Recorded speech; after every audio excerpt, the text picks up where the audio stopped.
الحمد لله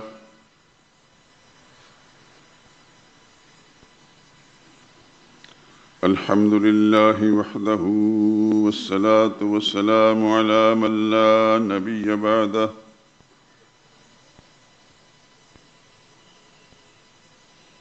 ولا رسول بعده ولا معصوم بعده أما بعد فإن خير الحديث كتاب الله وخير الهدي هدي محمد صلى الله عليه وسلم وشر الأمور محدثاتها وكل محدثة بدعة وكل بدعة ضلالة وكل ضلالة في النار. أعوذ بالله من الشيطان الرجيم. بسم الله الرحمن الرحيم.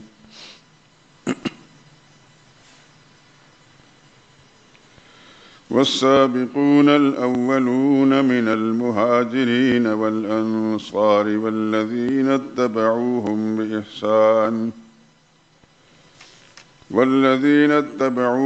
بإحسان رضي الله عنهم ورضوا عنه وأعد لهم جنات تجري تحتها الأنهار خالدين فيها أبدا ذلك الفوز العظيم.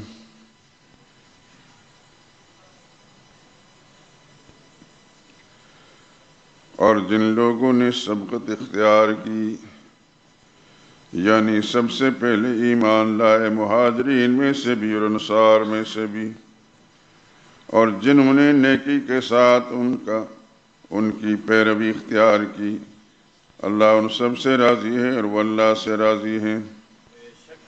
اللہ نے ان کے لیے باغات تیار کر رکھے ہیں جن کے نیچے نہریں بہہ رہی ہیں، وہ ہمیشہ ان میں رہا کریں گے. یہ بہت بڑی کامیابی ہے. سبحان ربک رب العزت عما یصفون وسلام علی المرسلین والحمد للہ رب العالمین.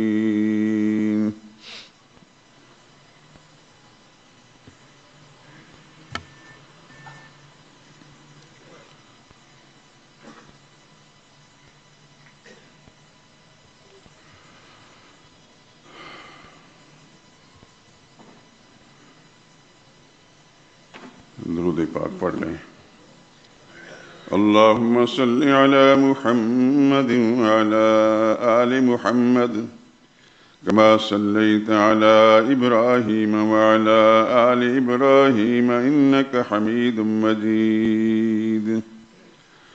اللہم بارک علی محمد وعلی آل محمد كما باركت على إبراهيم وعلى آل إبراهيم إنك حميد مجيد.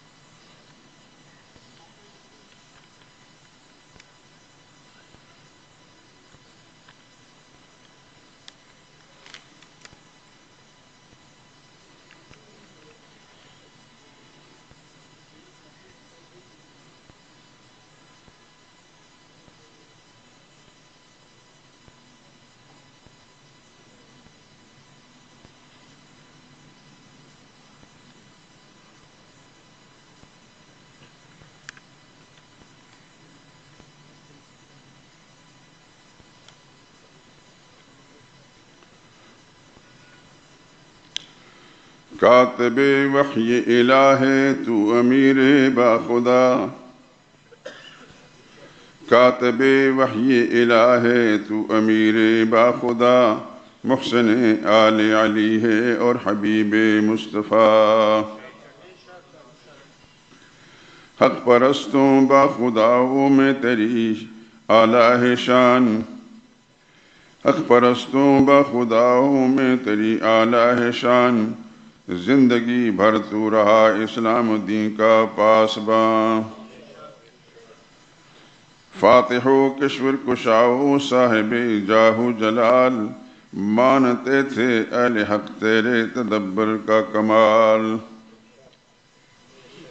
عزم و استقلال پہ ہم اور عمل کو دیکھ کر ہو گئے حسنین تیرے مقتدائے مقتدر، عہد زرعی تھا تیرے شیخان راشد کی مثال، شان سے قائم رہی تیری حکومت 20 سال،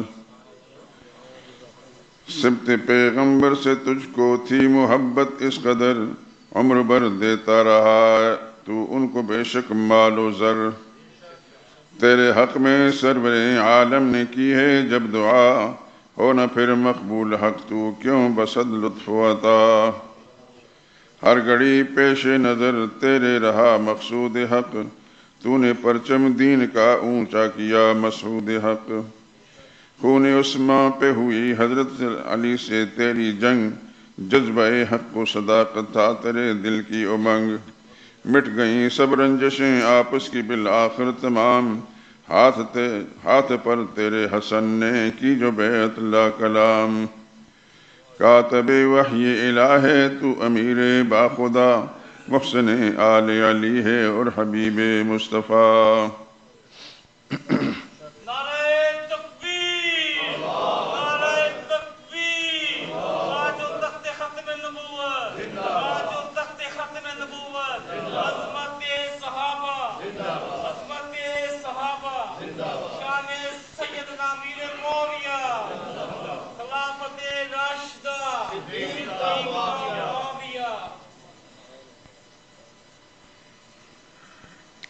جزاکم اللہ خیرہ۔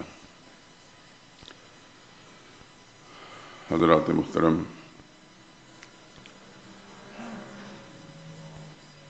گزشتہ جمعے کے بیان میں بھی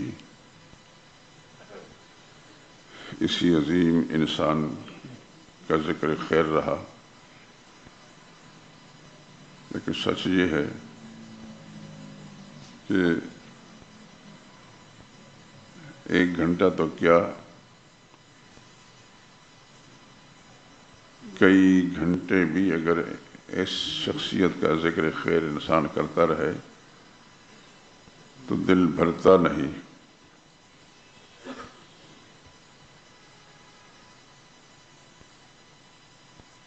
اور دل یہ چاہتا ہے کہ وہ سب کچھ جو اہل حق نے کتابوں کی زینت بنایا ہے وہ سب کچھ سنا دیا جائے، اگرچہ وقت کا دامن اتنا نہیں ہوتا، لیکن کچھ عرصہ پہلے میں نے ہی کتابوں کے مطالعے سے کچھ احادیث مبارکہ جو قلم بند کی تھیں لیکن وہ کاغذ ادھر ادھر ہو گئے تھے، گو کہ ذہن میں بہت ساری باتیں تھیں اور ہیں بھی،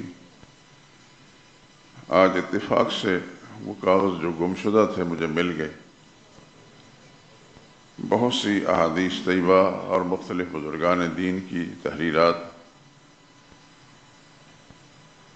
جو میں نے اس وقت قلم بند کی تھی، وہ میرا دل چاہتا ہے کہ وہ احادیث مبارکہ اور وہ چیزیں جو ہیں آپ حضرات کے گوش گزار کر دوں، زندگی کا کوئی اعتبار نہیں پھر دوبارہ مجھے موقع ملتا ہے یا نہیں۔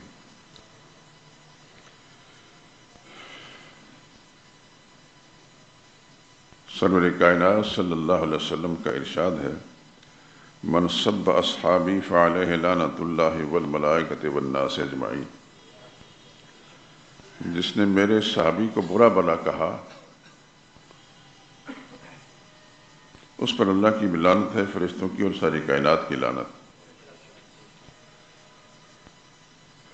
ایک دوسری روایت ہے، اکرموا اصحابی، میرے صحابہ کے کرام کرو، عزت کرو، فإنہم خیارکم، وہ تم سب سے بہتر ہیں، تمہارے مقتدیٰ ہیں، ثم الذین یلونہم ثم الذین یلونہم، پھر وہ لوگ جو ان صحابہ کے پیچھے آئے یعنی تابعین، ثم الذین یلونہم، جو ان کے پیچھے آئے یعنی تبع تابعین۔ اس حد تک اللہ کے پیغمبر نے اس مبارک سلسلے کا بڑے اہتمام کے ساتھ ذکر فرمایا۔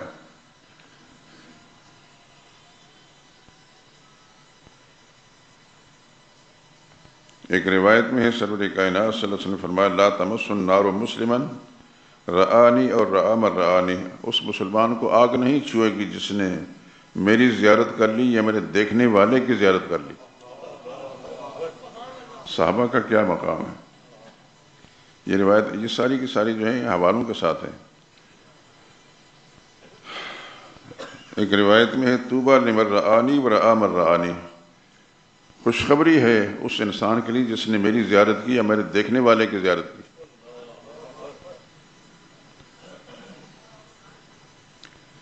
کنز العمال حدیث کی ایک بڑی کتاب ہے، اس کے اندر روایت ہے اذا اراد اللہ برجل من امتی خیرا القی فی قلبی حب اصحابی، جب اللہ کسی شخص کے ساتھ بھلائی کا ارادہ فرماتے ہیں تو اس کے دل کے اندر میرے صحابہ کی، میرے ساتھیوں کی محبت ڈال دیتے ہیں۔ اور میرے دوستو، اللہ اپنی رحمت کے ساتھ میرا جو جذبہ ہے وہ آپ کا ہی جذبہ نصیب فرمایا۔ میرا دل کبھی بھی صحابہ لا علی التعیین کوئی بھی ہو ان کی محبت کے جذبے سے خالی نہیں ہوتا۔ میں کہیں بھی ہوں، راستے میں ہوں، گھر میں ہوں، مسجد میں ہوں، ہر وقت میرا دل بھرا رہتا ہے ان کی محبت سے۔ اور میری دعا ہے کہ اللہ تعالیٰ آپ کو بھی یہی جذبہ نصیب فرمائے۔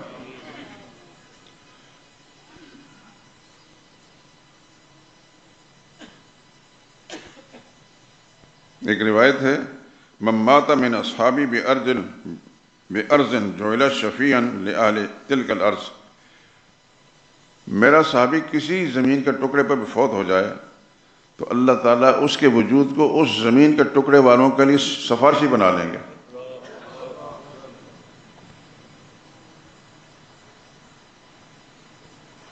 ایک حدیث ہے ان اللہ اختارانی واختار لی اصحابا واختار لی منہ اسحارا وانصارا فمن حافظنی فیم حافظہ اللہ ومن آذانی فیم اذاہ اللہ،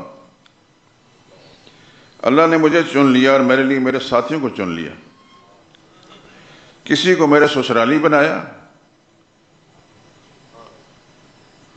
جیسے صدیق اکبر، فاروق اعظم یا سیدنا عثمان، سیدنا علی،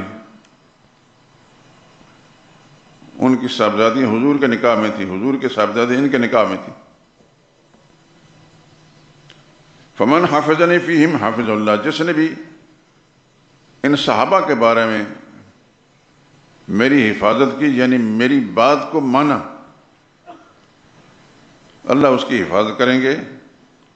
ومن آذانی فیہم، اور جس نے میرے ان ساتھیوں کے معاملے میں مجھے اذیت پہنچائی، اذاہ اللہ، اللہ اس کو اذیت دیں گے۔ ایک حدیث ہے اللہ اللہ فی اصحابی، اللہ سے ڈرتے رہنا، اللہ سے ڈرتے رہنا میرے ساتھیوں کے بارے میں۔ لا تتخذوا غرضا من بعدی، میرے بعد ان کو طعن و تشنیع، ملامتوں کا نشانہ نہ بنانا۔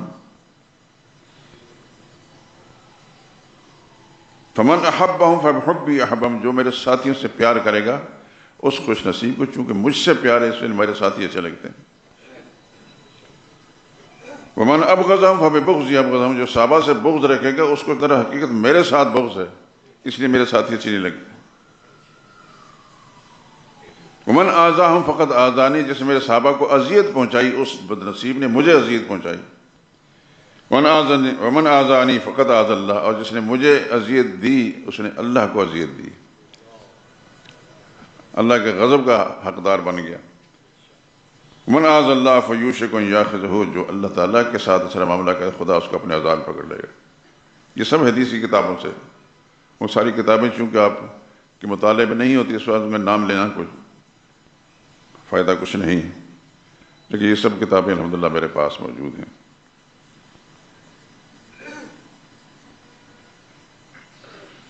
سورہ احزاب کی آیت نمبر 57 کے اندر یہ آیت آپ حضرات کی نظر سے گزری ہوگی، یقیناً آپ نے اس کا ترجمہ میں دیکھا ہوگا۔ ان الذین یؤذون اللہ ورسولہ لعنہم اللہ فی الدنیا والآخرہ، جو لوگ اللہ اور اس کے رسول کو اذیت دیتے ہیں اللہ کی لعنت ہے ان پر دنیا میں بھی اور آخرت میں بھی۔ سورہ احزاب کی آیت نمبر 57 ہے۔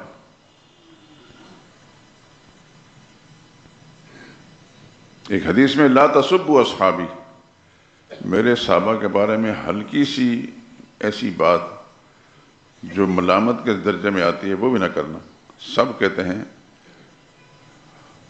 ہلکی سی برائی۔ فلو ان احدکم انفق مثل احد، تم میں سے کوئی شخص احد پہاڑ جتنا مال خرچ کر ڈالے، احد پہاڑ، آپ نے دیکھا ہوگا یقیناً، نہیں تو خدا آپ کو وہاں لے جائے اور اپنی آنکھوں سے دیکھ لیں۔ تم میں سے کوئی شخص احد پہاڑ جتنا سونا یا مال خرچ کر لے،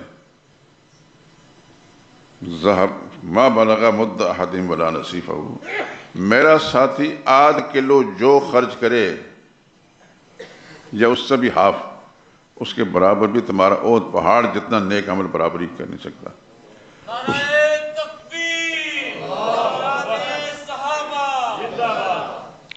آپ ضروری نہیں سوچتے ہوں گے اور ہر انسان سوچتا ہے یہ کیا معاملہ ہے، ہم احد پہاڑ جتنا سونا خرچ کریں اس کا وہ مقام نہیں جتنا وہ ایک آدھ کلو جو خرچ کریں ان کا وہ مقام ہے۔ بات یہ ہے کہ صحابہ کو عمل کے ترازو میں نہیں تولا جائے گا، یہ بات ذہن نشین کر لیں آپ۔ عمل ہمارا بھی ہے، اگر کسی توفیق ہو تو پہاڑ جتنا سونا خرچ کرے یہ بھی عمل ہے، اور وہ آدھ کلو جو خرچ کرے یہ بھی ایک عمل ہے، لیکن صحابہ کو عمل کے ترازو میں نہیں تولا جائے گا، صحابہ کو نبی کی نسبت کے ترازو میں تولا جاتا ہے۔ اس بات کو ہمیشہ ذہن نشین فرما لیں اور کبھی اپنے دل کو خالی نہ رکھیں۔ آپ معاشرے کے اندر مختلف جگہوں کے اندر رہتے ہیں، مختلف طبقات کے ساتھ آپ کو واسطہ پڑتا ہوگا، یا تحریریں پڑھتے ہوں گے یا تقریریں سنتے ہوں گے۔ یاد رکھیں اللہ کا قرآن اور پیغمبر کا فرمان یہ سچائیوں کی بنیاد ہے۔ تقریر کرنے والا میں ہوں یا کوئی اور میری طرح کا، اگر قرآن کے اصولوں کے خلاف ہے، نبی کے فرمان کے خلاف ہے، ان کو دیوار پر مارو۔ خدا کا قرآن نہیں چھوڑے گا، نبی کا فرمان نہیں چھوڑا جائے گا۔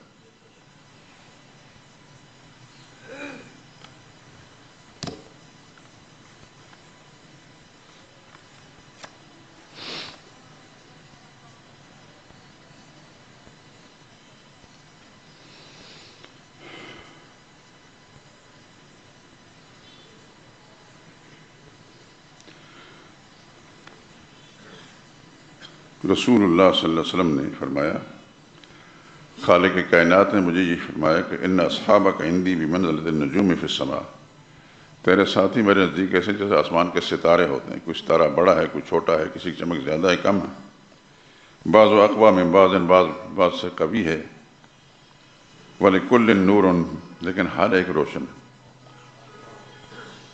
فمن اخذ بشیء مما هم علیہ من اختلافهم فهو عندی علی ھدی، میرے صحابہ کے بارے میں اللہ نے فرمایا کہ اگر تم میں سے دیکھو کہ آپس میں ان کا کسی رائے کا اختلاف بھی ہے،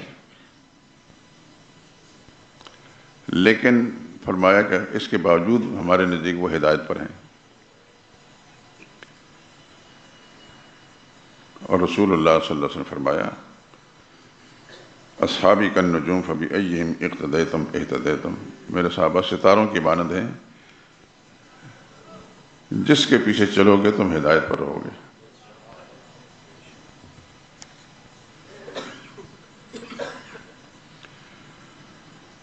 اب جس شخصیت کا تذکرہ ہم کر رہے ہیں،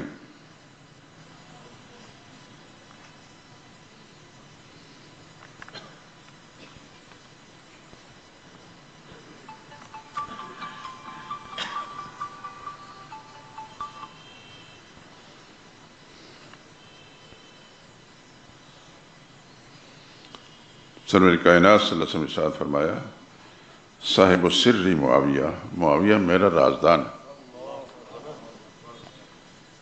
فمن احبہ فقد نجا، جس نے اس سے پیار کیا وہ بچ گیا، نجات پا گیا، ومن ابغضہ فقد ہلاک، جس نے اس کے ساتھ بغض رکھا وہ ہلاک ہو گیا۔ ان باتوں کو ذہن نشین فرما کر بالکل دماغوں میں رکھیں، جہاں موقع ملے کوئی بد نصیب اگر ان کے بارے میں سوء ظنی کرتا ہے بدگمانی کرتا ہے تو آپ اس کو اللہ کے پیغمبر کے فرمان سنا دیں۔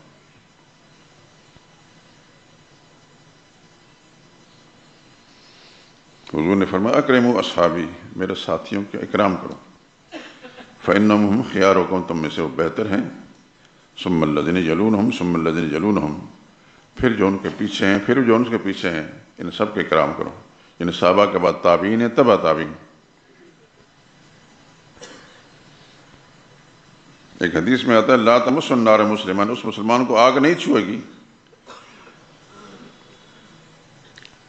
رآنی، جس نے مجھے حالت ایمان میں دیکھ لیا اس کو آگ نہیں چھوئے گی، اور رآ من رآنی، یا میرے دیکھنے والے کو دیکھ لیا اس کو بھی آگ نہیں چھوئے گی۔ کیا مقام ہے صحابہ کا! میں اکثر اس سے پہلے یہ گفتگو کر چکا ہوں،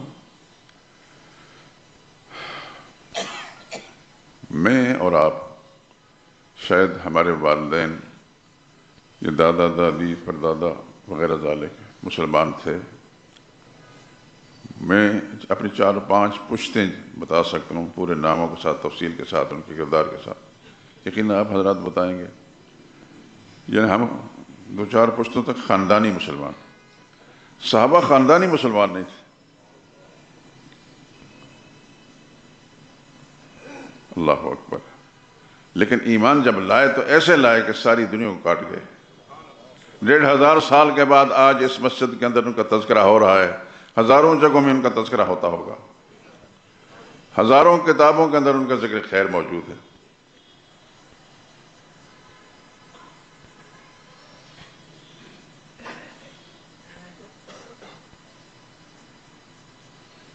ایک حدیث کے اندر آتا ہے اذا اراد اللہ برجل من امتی خیرا القى فی قلبہ حب اصحابی، جب اللہ کسی انسان کے ساتھ بھلائی کا ارادہ فرماتے ہیں تو اس کے دل میں میرے ساتھیوں، میرے صحابہ کی محبت ڈال دیتے ہیں۔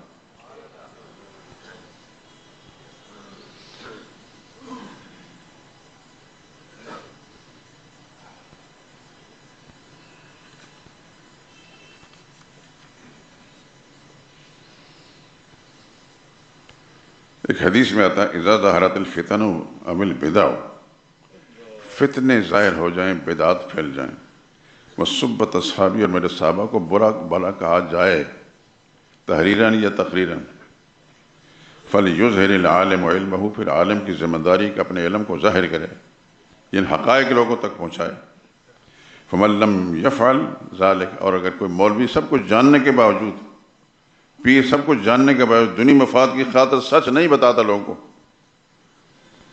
فعلیہ لعنت اللہ والملائکۃ والناس، اس مولوی پر، اس پیر پر خدا کی لعنت، خدا کے فرشتوں کی لعنت، ساری کائنات کی۔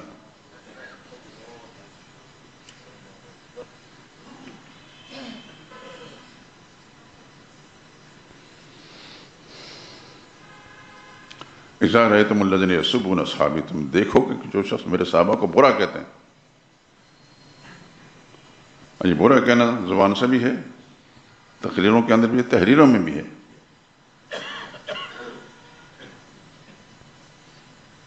تو کہہ دو، برملا کہہ دو لعنت اللہ علی شرکم، تمہارے بدکاروں پر خدا کی لعنت۔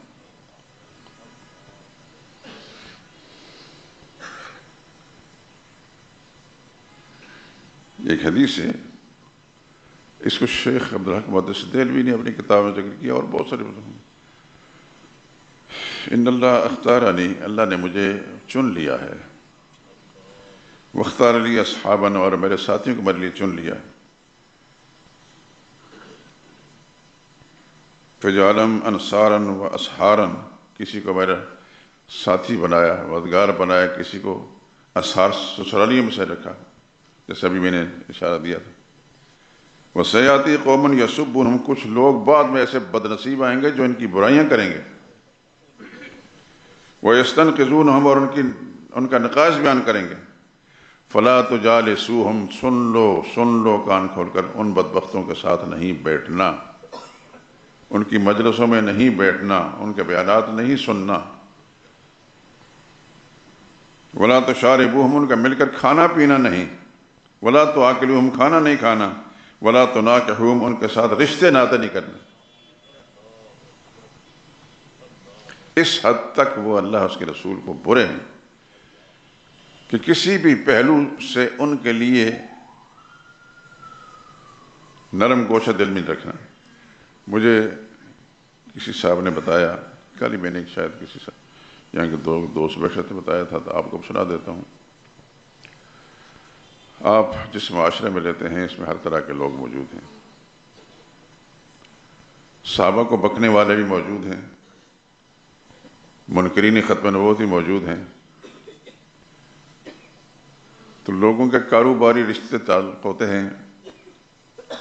ان میں سے ایک مسلمان کا کاروباری تعلق تھا گرافسی کے ساتھ، جو صحابہ کو برا بھلا کہتا ہے. لیکن جن کے کاروباری تعلق ہوتے ہیں، پھر آنا جانا ملنا جلنا، اکٹھے بیٹھ کے کھانا پینا بھی ہوتا ہے. اس بات کو غور سے سن لیں آپ حضرات سارے. یہ مسلمان جو تھا سنی، یہ اپنے کاروباری رشتے تعلق کی بنا پر کسی معاملے میں اس کے گھر گیا جو رافسی تھا. اس نے، آپ جانتے ہیں کہ جب کسی کو گھر جاتے ہیں ہم کو پانی پلاتے ہیں، کوئی شربت پلاتے ہیں، موسم کے لحاظ سے چائے پلا دیتے ہیں. اتفاق کی بات ہے کہ اس ملعون کے گھر میں جو بیوی تھی وہ مسلمان زادی تھی. کس طرح اس نے حاصل کی اس تفصیلات ہمیں معلوم نہیں، لیکن اس کے دل کے اندر بغض موجود تھا کہ یہ صحابہ کو برا بھلا کہتے ہیں، اللہ کسی طریقے سے مجھے ان سے نجات دے دے. یہ جو مسلمان ان کے گھر گیا تو اس نے کہا میں تمہیں پانی پلاتا ہوں. اس نے کہا پلا دو. اس نے آنکھ بچا کر جس برتن کے اندر پانی ڈالنا تھا اس کو پہلے اس میں تھوکا، بعد میں اسے پانی ڈالا. اور وہ یہ منظر اس کی بیوی دیکھ رہی تھی جو مسلمان زادی تھی. اس کو بڑا بغض ہوا کہ یہ اس کاروباری تعلق کی بنا پر بھی اتنا کمینہ ہے کہ یہاں بھی اپنے اس مسلمان کاروباری تعلق دار کو معاف کرنے کے لیے تیار نہیں، کم سے کم نقصان پہنچانا. اس خاتون نے تھوڑا سا آنکھ بچا کر اس کو اشارہ کیا کہ پانی نہ پینا. یہ میں بتانا یہ چاہتا ہوں کہ یہ طبقہ کسی بھی صورت کے اندر آپ کا دوست نہیں بن سکتا، چاہے آپ اس بات کو مانیں یا نہ مانیں. جو اللہ کا فرمان نہیں مانتا، نبی کا فرمان نہیں مانتا، خدا کے قرآن کو نہیں مانتا، نبی کے معتمدین کو نہیں مانتا، وہ آپ کا کیسے ساتھی ہو سکتا ہے؟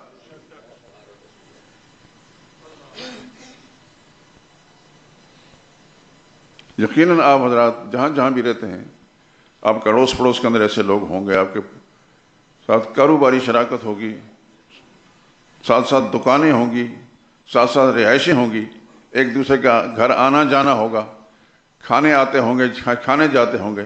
اچھی طرح دلوں کو دماغ کھول لیں، اپنا معاملہ اپنے رب کے ساتھ سیدھا رکھیں. یاد رکھیں یہ دنیا میں لوگ راضی بھی ہوتے ہیں، ناراض بھی ہوتے ہیں، لیکن اپنا معاملہ اپنے خدا کے ساتھ سیدھا رکھیں. یہ میری ذمہ داری میں آپ حضرات تک منتقل. خدا نخواستہ آپ کا بھائی وہ بھٹک گیا ہے، یا آپ کا بیٹا اللہ نہ کرے وہ بھٹک گیا ہے غلط سوسائٹی کے اندر بیٹھ کر، آپ اس بیٹے سے بھی لا تعلقی اختیار کر لیں، اس بھائی سے بھی، حتیٰ کہ باپ اگر ہے اسے بھی لا تعلقی اختیار کریں. خدا اس کے رسول کو نہ چھوڑیں.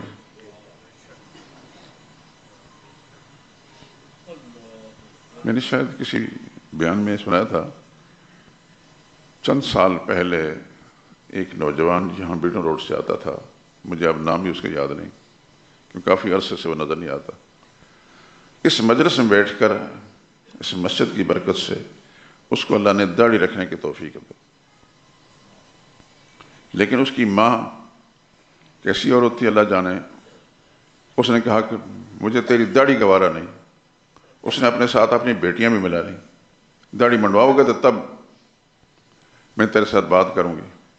اب اس نے خدا کا دین سمجھ کر، نبی کی تعلیم سمجھ کر داڑھی رکھی تھی، نہ اس کو چھوڑ سکتا تھا، نہ ماں کے ساتھ مخالفت کر سکتا تھا. بڑا پریشان میں یہاں باہر کھڑا تھا، اتفاق سے آیا، مجھے ملا، لیکن افسردہ اور رو رہا تھا۔ میں نے کہا خدا خیر کرے، کیا بات ہے بھائی؟ کہنے لگا بات یہ ہے کہ مجھے اپنی ماں سے پیار ہے، محبت ہے، یقین ہوتا ہے، لیکن وہ کہتی ہے کہ تمہاری یہ شکل مجھے گوارا نہیں، میں تمہیں نہیں دیکھوں گی، نہ بات کروں گی جب تک تم اپنی داڑھی نہیں منڈواؤ گے۔ تو میں پریشان ہوں، میں کروں کیا؟ میں آپ کے پاس آیا ہوں۔ میں نے کہا بیٹا بات یہ ہے، تم نے داڑھی کیا سمجھ کر رکھی؟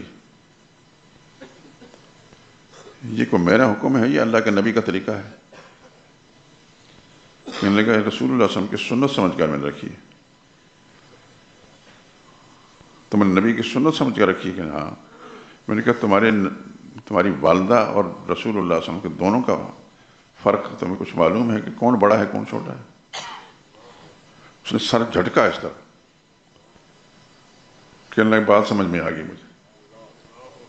الحمدللہ میں تو ہے ناکارہ سے انسان ہوں، لیکن اللہ نے زبان میں جو بات لائی تو اس نوجوان کو بات سمجھ میں آئی، اور اس نے ایک دم سر کو جھٹکا اور اس کے چہرے پہ تازگی سی پیدا ہوئی۔ کہنے لگا کچھ بھی ہو جائے میں داڑھی نہیں منڈواؤں گا، کچھ بھی ہو جائے۔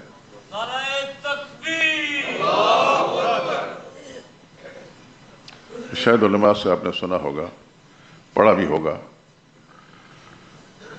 اور یقیناً ہم لاہور آنے سے پہلے سنا کرتے تھے لاہور کالجوں اور یونیورسٹیوں کا شہر ہے۔ جہاں آئے تو مدرسوں کے اندر پڑھا ہے، سکول کی تعلیم جو اپنے علاقے میں کرنی تھی وہ کر لی تھی۔ میرے والد صاحب اللہ جنت نصیب کرے ان کو، عجیب انسان تھے وہ۔ لوگ ان کو کہا کرتے تھے ہمارے علاقے کے کہ تمہارے بیٹوں میں سے یہ ذرا ذہین اور تیز ہوشیار ہے، اس کو کالج پڑھائیں، یہ کل کو کالج پڑھ کر بڑا افسر بنیں گا، پھر آپ کو بڑا مال آئے گا، یہ آئے گا۔ میرے والد صاحب اس کی بات پر اس قدر برا مناتے تھے، یعنی کہ پاگلوں کی بات کر رہا ہے، میں اس کو عالم بنانا چاہتا خدا کا دین کا کام کرے، مجھے دنیا کا مال نہیں چاہیے۔ صاف لفظوں میں اس طرح کا، مجھے دنیا کا مال نہیں چاہیے، میں چاہتا ہوں خدا کا دین سیکھ کر یہ خدا تک کا پیغام لوگوں تک پہنچائے، بس۔ الحمدللہ العظیم میرے والد صاحب کی جو خواہش تھی، اگرچہ میں اتنا عالم بڑا تو نہ بن سکا، لیکن جتنی بھی اللہ کی توفیق شامل حال رہی آپ حضرات کے سامنے ہے۔ خیر بات کر رہا تھا کہ نبی کریم صلی اللہ علیہ وسلم کے زمانے میں ایک نوجوان مسلمان ہوئے، حضور صلی اللہ علیہ وسلم ایمان لائے، مکہ معظمہ میں رہنے والے تھے، امیر زادہ تھے، بہت بڑے امیر ماں کے بیٹے تھے، اس حد تک امیر کے ایک سوٹ جو اس کے بدن پر ایک دفعہ پہنا جاتا دوبارہ پھر اس کو کسی کو دے دیتی تھی۔ ملک شام سے اس کے سوٹ بن کر آتے تھے۔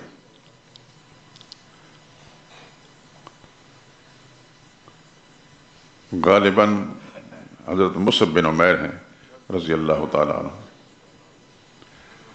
اور اس حد تک شہزادگی کی زندگی گزارتے تھے کہ جب کسی گلی سے گزر جاتے تو ان کے جسم سے پھیلنے والی خوشبو ان کے بدن سے وہ پوری گلی مہک جاتی تھی، اور لوگ کہا کرتے یہاں سے مصعب بن عمیر گزرے ہیں۔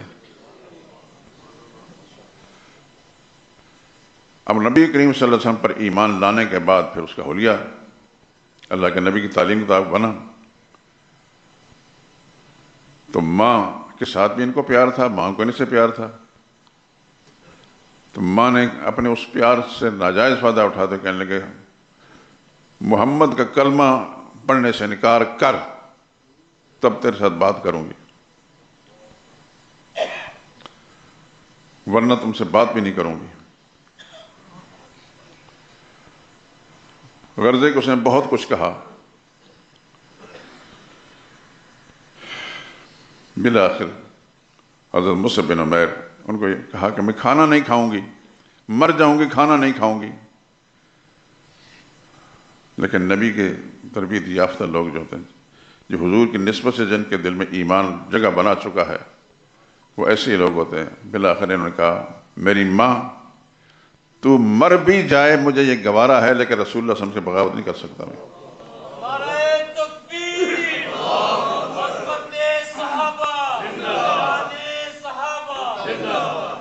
اور پھر آپ حضرات کے علم میں ہو کہ مدینہ طیبہ کے اندر رسول اللہ صلی اللہ علیہ وسلم نے دین سکھانے کے لیے انہی کو بھیجا تھا، دین کی تعلیم دینے کے لیے۔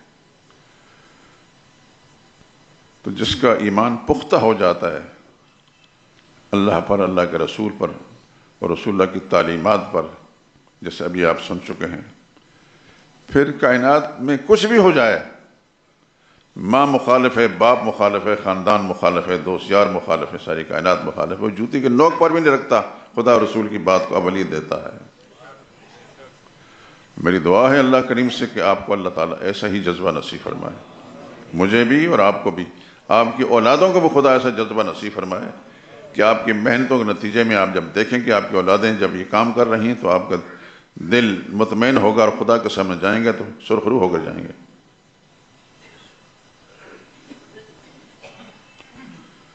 یہ شخص جن کا بھی تذکرہ آپ سنتے رہے، عجیب انسان تھے۔ ان کا تعلق بنو امیہ سے تھا۔ رسول اللہ صلی اللہ علیہ وسلم کے پر ایمان لانے والے ابوبکر صدیق بنو عدی میں سے تھے، نہیں بنو تیم میں سے تھے، فاروق اعظم بنو عدی میں سے تھے، سیدنا عثمان بنو امیہ میں سے تھے، سیدنا علی بنو ہاشم میں سے تھے، اور حضرت معاویہ بھی بنو امیہ میں سے تھے۔ یہاں تھوڑا سا میں مزید رشتوں کی وضاحت کر دوں کہ سیدنا معاویہ رسول اللہ صلی اللہ علیہ وسلم کے صحابی ہی نہیں تھے بلکہ حضور صلی اللہ علیہ وسلم کے سالے بھی تھے، کہ ان کی ہمشیرہ حضرت ام حبیبہ رضی اللہ تعالی عنہا رسول اللہ صلی اللہ علیہ وسلم کی زوجہ مطہرہ تھی۔ حضرت معاویہ کے والد حضرت ابو سفیان رسول اللہ صلی اللہ علیہ وسلم کے سسر تھے، صحابی بھی تھے اور سسر بھی تھے۔ حضرت معاویہ کی والدہ حضرت ہند رسول اللہ صلی اللہ علیہ وسلم کی ساس بھی تھی، صاحب ایمان تو تھی ہی، ساس بھی تھی۔ یہاں ایک چلتے ہوئے ایک بات میں کہہ دوں، آپ حضرات نے کبھی اگر سنی ہے تو خدا کرے گا آپ دلوں سے نکل جائے۔ حضرت معاویہ کی والدہ حضرت ہند، ان کے بارے میں دنیا کفر نے، کفار کے ایجنٹوں نے یہ بات مشہور کر رکھی ہے کہ حضرت حمزہ کو جب شہید کیا گیا احد کے میدان میں تو حضرت حمزہ کا کلیجہ انہوں نے چبایا تھا۔ جھوٹوں پر خدا کی ہزار ہزار لعنت۔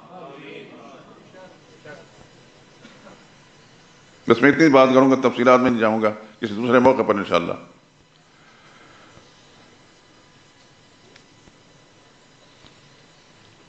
انہی کے بارے میں قرآن کریم کی ایک آیت کے حوالے سے پھر بات کروں گا، لیکن ٹائم تو تھوڑا ہے، اس واسطے میں بات کو لمبا نہیں کرنا چاہتا، صرف اتنی سی بات کرتا ہوں کہ ان کا قصور صرف یہ تھا کہ یہ بنو امیہ میں سے تھے۔ سیدنا معاویہ کا قصور بھی یہ ہے کہ بنو امیہ سے تھے، ان کے والد والدین کا قصور بھی یہ بنو امیہ میں سے تھے، بس اس کے سوا کچھ نہیں۔ حضرت معاویہ رضی اللہ تعالیٰ عنہ حضور صلی اللہ علیہ وسلم کے اتنے وفادار صحابی ہیں، شاید پچھلے جمعے میں نے سنایا تھا کہ جبریل امین سے پوچھا گیا کہ یہ نوجوان اس کے بارے میں یہ لکھنا پڑھنا جانتا ہے، تو جبریل امین نے کہا استکتب ہو فَإِنَّهُ امین، اس کو اپنا کاتب بنا لیجئے، یہ بڑا امانت دار انسان ہے۔ البدایہ والنہایہ میں ابن کثیر نے لکھا، اس کی 8ویں جلد کے اندر، اور بھی کتابوں میں ہے۔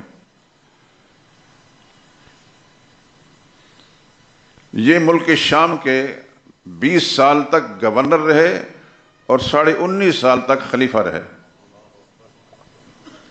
اور یہ یاد رکھیں کہ یہ ملک شام وہ جہاں سرحد لگتی تھی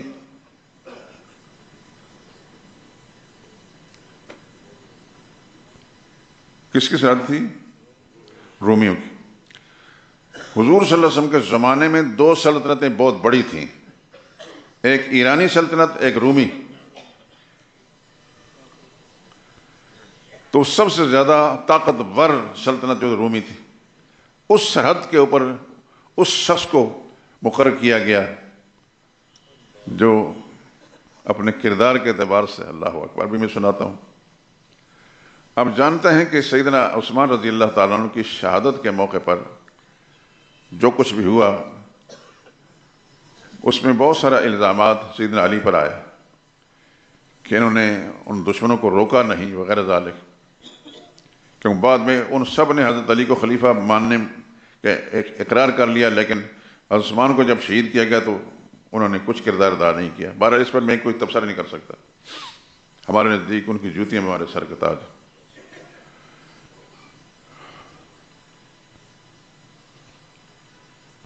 سیدنا معاویہ رضی اللہ تعالیٰ عنہ کا حضرت علی رضی اللہ تعالیٰ عنہ کے ساتھ اور کوئی جھگڑا نہیں تھا، اقتدار کا کوئی جھگڑا نہیں تھا، صرف یہ تھا رنجش تھی۔ اس کے نتیجے میں کچھ عرصہ اس اختلاف کی بنا پر باہمی محاربہ بھی رہا، جس کو آپ جنگ کے ساتھ تعبیر کرتے ہیں، لیکن بالآخر ان کے دلوں کے اندر ایک خلاف کینہ نہیں تھا۔ یہاں چلتے ہوئے بات کرتے ہیں، حضرت علی رضی اللہ تعالیٰ عنہ کو جب شہید کر دیا گیا، انہی کی اپنی پارٹی کے لوگوں نے شہید کیا۔ یہ خبر ملک شام کے اندر حضرت معاویہ تک پہنچی تو وہ رونے لگ گئے، پہلے لیٹے ہوئے تھے، اٹھ کر بیٹھ کر رونے لگ گئے۔ ان کی بیوی نے یہ کہا کہ کب زندگی میں تو آپ ان کے ساتھ اختلاف کرتے تھے اور آپ رو رہے ہیں۔ حضرت معاویہ نے فرمایا آپ نہیں سمجھتی کہ وہ اختلاف کس قسم تھا، ان کی شہادت سے کتنا بڑا دین کا نقصان ہوا یہ میں جانتا ہوں۔ جن ان کے دل اتنے صاف تھے اندر سے۔ خیر، جو روایت میں سنانے لگا ہوں وہ کہ رومی حکمران نے، رومی جو بادشاہ تھا اس نے حضرت معاویہ کو خط لکھا کہ تمہارا علی کے ساتھ جو اختلاف ہے، علی نے تمہاری قدر نہیں کی، میں چاہتا ہوں کہ میں ایک فوج بھیجوں تمہاری کمک کے لیے، تمہاری مدد کے لیے، تم اس کو ساتھ رکھ کر علی کے خلاف جنگ کرو اور علی کو شکست دے دو۔ اللہ اکبر، نبی کی تربیت یافتہ لوگ ایسے ہوتے ہیں۔ یہ حالانکہ اس نے ہمدردی کا جذبہ ظاہر کیا تھا۔ حضرت معاویہ نے جواباً اس کو خط لکھا، لئن لم تنتہِ یا لعین، یہ کتابوں کے اندر ہے، مجھے آپ کی اطلاع مل گئی ہے، اے رومی کتے، اے لعین، اگر تو اپنے خبیث ارادے سے باز نہ آیا، لأصطلحن ابن عمی، میں اپنے چچا زاد بھائی علی کے ساتھ فوراً اپنا معاملہ ٹھیک کر لوں گا، پھر میں اور علی دونوں مل کر تمہارے اوپر چڑھائی کریں گے، وَلَنُخْرِجَنَّكَ مِن بِلَادِكَ، تیرے وطن سے اٹھا کر ہمیں باہر پھینک دیں گے۔ ابن کثیر نے لکھا وَفَعِنْدَ ذَلِكَ خَافَ مَلِكُ الروم، رومی حکمران حضرت معاویہ کے اس زبردست قسم کے، اللہ اکبر، اس میں کیا اثر تھا، اس اعلان سے فوراً خوف زدہ، خاف مالک الروم ونکف، اور اپنے برے ارادے سے باز آ گیا۔ حضرت معاویہ ایسا انسان تھا۔ آپ اندازہ کریں کہ ایک صوبے کے گورنر رہا ہے، ایک صوبے کے گورنر تھا، یہ اس زمانے کی بات ہے، جب بعد میں جب خلیفہ بن گئے اس بات کی بات نہیں ہے یہ، لیکن وہ گورنر میں اتنا دلیر اور بہادر تھا کہ اتنی بڑی سلطنت کا مالک رومی بادشاہ جو اس کو ایسی دھمکی دی کہ وہ خوف زدہ ہو گیا اور چپ ہو گیا۔ آپ حضرات جانتے ہیں کہ اسلام میں سب سے پہلے بحریہ کے بانی، بحری فوج کے بانی سیدنا معاویہ ہیں رضی اللہ تعالیٰ۔ آج آپ اپنے ملک میں، دنیا بھر میں دیکھتے ہیں کہ بحریہ کی کتنی بڑی ضرورت ہوتی کسی مملکت کی سلامت کے لیے، لیکن آپ کی جو بحریہ ہے یہ سیدنا معاویہ رضی اللہ تعالیٰ عنہ کی تقلید کے اندر ہے۔ کتابوں کے اندر لکھا ہے کہ 1700 جنگی جہاز یا کشتیاں جو ہیں عثمانی سمندروں کے اندر حضرت معاویہ رضی اللہ تعالیٰ عنہ کی کوششوں سے کام کرتی تھی۔